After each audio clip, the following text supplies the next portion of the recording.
आज Saudi Arabia में ASEAN ममालिक की कॉन्फ्रेंस थी, यानी जीसीसी और आसियान ममालिक। आसियान ममालिक वो जो कि साउथ ईस्ट एशिया के ममालिक, बड़े खूबसूरत, बड़े ज़बरदस्त मुल्क। और ये जो बड़ी जंग चल रही है इस वक्त, उसमें उन ममालिक ने अपने आप को बड़ी हद तक, उनका किसी का अमेरिका से इख्तलाफ है, किसी का चाइना से इख्तलाफ है, लेकिन वो लड़ाई से अपने आप को अलग रहा। फिलिपीन हो, चाहे वो मलाइशिया हो, इंडोनेशिया, ये बिल्कुल ऐसे मुल्क हैं जो बिल्कुल अपने सुकून के साथ, ठीक है, अपना काम करते हैं, मेहनत करते हैं, और यहाँ पे ये अपने आप को जंगों से दूर रखना चाहते हैं। तो जीसीसी का आसियान का पहला जो है वो इजलास हुआ, लेकिन उसमें जो आम बात ये थी कि उस इजलास में शिरकत के लिए सऊदी अरेबिया, वैसे तो कुवैत के खलीफा भी थे वहाँ पे और बाकी शख्सियात भी थी सारे, लेकिन दो शख्सियत ऐसी थीं, एक शख्सियत ख़ास तौर पे जो कि वज़ीर आज़म और वली अहद सऊदी अरेबिया के मोहम्मद बिन सुलेमान, उनके साथ ख़ास मुलाकात की, और वो हैं मोहम्मद बिन ज़ैद, यानी जिनको MBZ कहते हैं, MBS और MBZ। ये दो पावरफुल शख्सियात जो कि मशरिक़ वस्ता की, यानी अगर आप इस वक्त कहें कि पावरफुल शख्सियात, इंतहाई ताकतवर, फैसला, इनकी मुलाकात काफ़ी दिनों के बाद हुई, लेकिन 1-on-1 मुलाकात हुई। और एक तो आसियान कॉन्फ्रेंस में, अच्छा ये एयरपोर्ट पे जब उतरे हैं, लैंड किया है इन्होंने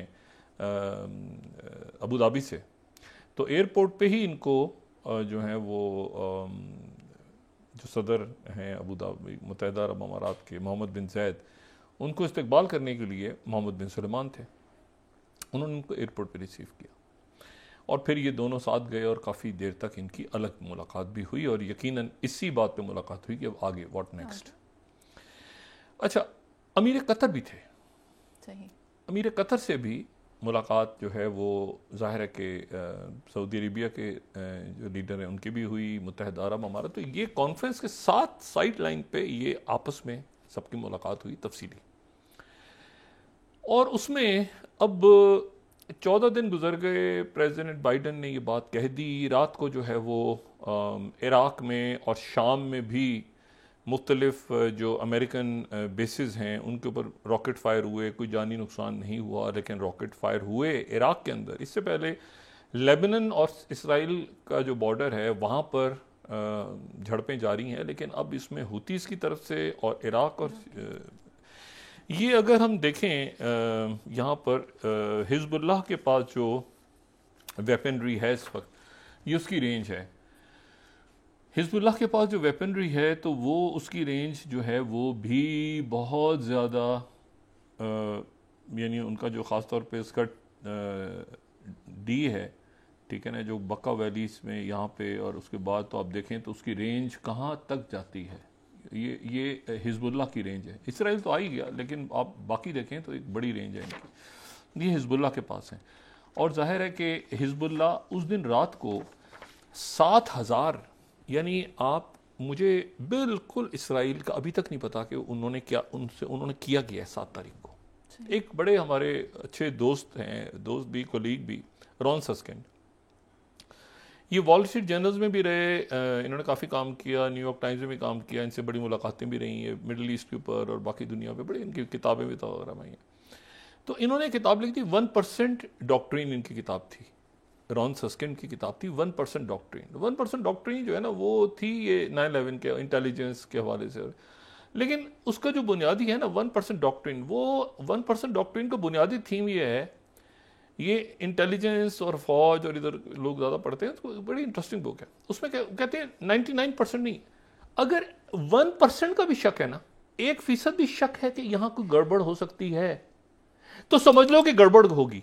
अगर 99% कह रहे हैं कुछ नहीं होगा और 1% तुम्हें शक हुआ है कि यहां पे गड़बड़ है इंटेलिजेंस की दुनिया में, तो ये गड़बड़ हो जाएगी। वो 1% डॉक्ट्रिन पे जाना, ये बड़ी इंटरेस्टिंग बात है। अब यहां जो ये इनका डॉक्ट्रिन है, ये कहते हैं इंटेलिजेंस में 1% डॉक्ट्रिन को फॉलो करना।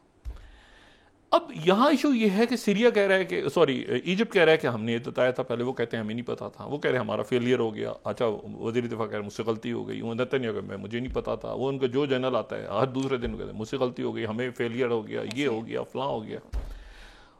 और हम ऐसे कर देंगे, हम ये बम चला देंगे। आप मुझे बताएं कि कभी किसी जंग में ये हिकमत अमली होती है कि आप सिविलियंस के ऊपर जवाब में बमिंग शुरू कर दें?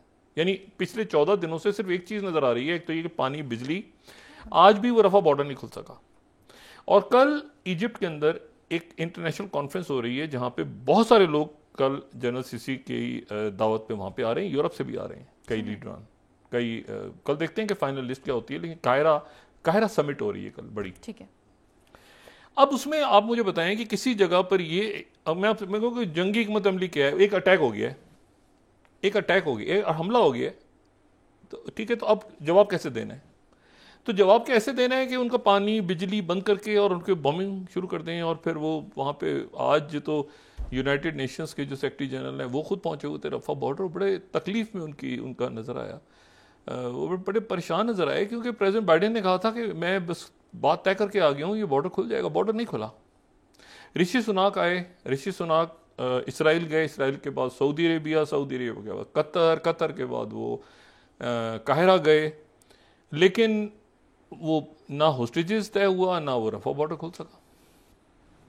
अब यहां पे इशू ये है, साथ ही एक और खबर आज बड़ी अहम खबर है। सवाल ये है कि उसको कितनी अहमियत दी जाती है, उस खबर को अहमियत कितनी दी जाती है। पिछले चंद दिनों से मैं कोट करता हूं क्योंकि सेंसिटिव खबर है, तो जाहिर है कि फिर बड़ा इंपॉर्टेंट होता है कि आप उसका एक कोट करें कि ये कहाँ से खबर जो है, ये खबर बड़ी इंटरेस्टिंग है। और ये खबर है साउथ चाइना मॉर्निंग पोस्ट। सही।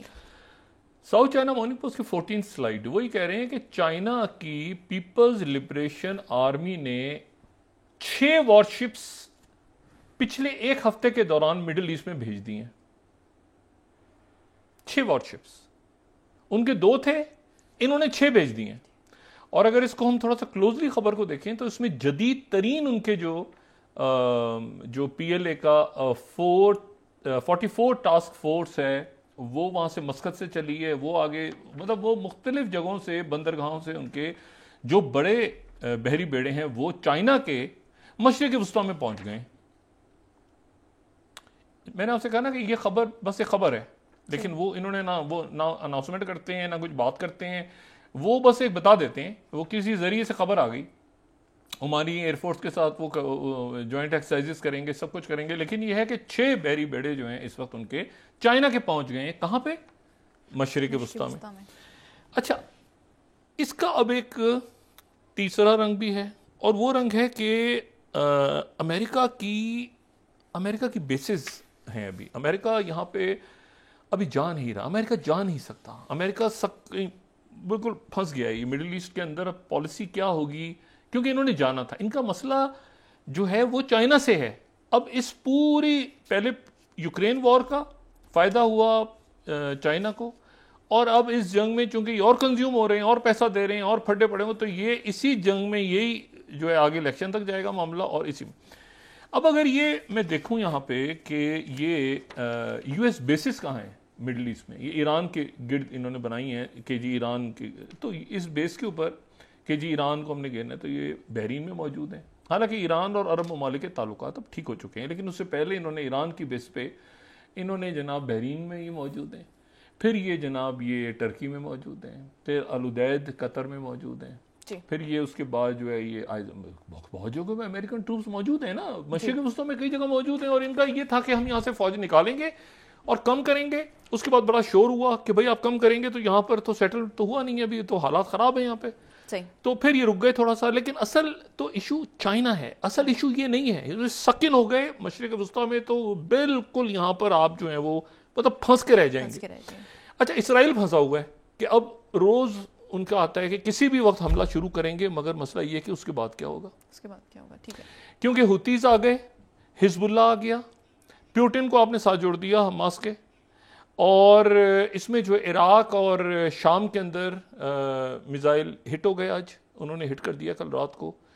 तो सवाल ये है कि अब स्ट्रेटेजी क्या है, मतलब बयानात को छोड़ देना, उसने ऐलान कर दिया, उसने ऐलान किया, मतलब इसमें जो मैंने पहले भी कहा था कि एक तो न्यूक्लियर स्टेट है, दूसरा ये है कि अगर मलबा गिरेगा, अगर तबाही आएगी, तो उसके नतीजे में जो गोरिल्ला फोर्सेस हैं उनको हमेशा एज हासिल हो जाता है। सही। ठीक है ना, वो घेरते हैं अंदर लाके और बूबी ट्रैप करके, और वो फिर उसके बाद तो ये जो है, ये आप जरा सोचें कि उन्होंने 7,000 रॉकेट फायर किए, पूरा का पूरा इसराइल वो 7,000 रॉकेट्स की तरफ देख रहा है। इतनी देर में वो उनके हमास के कमांडोज अंदर से आए और यहाँ से फौजियों को भी उठा के ले गए और सिविलियंस को भी उठा के ले गए, और नहीं, और बिल्कुल आप कहेंगे उसको, यानी इतना उसमें जरा सा कोई इतनी कमाल की उनकी जो है वो एक्सरसाइज थी कि आप मतलब किसी का कोई पैर नहीं फिसला, किसी का कोई पेट्रोल बंद नहीं हो, वो उठा के ले गए सब, फौजियों को भी ले गए उठा के।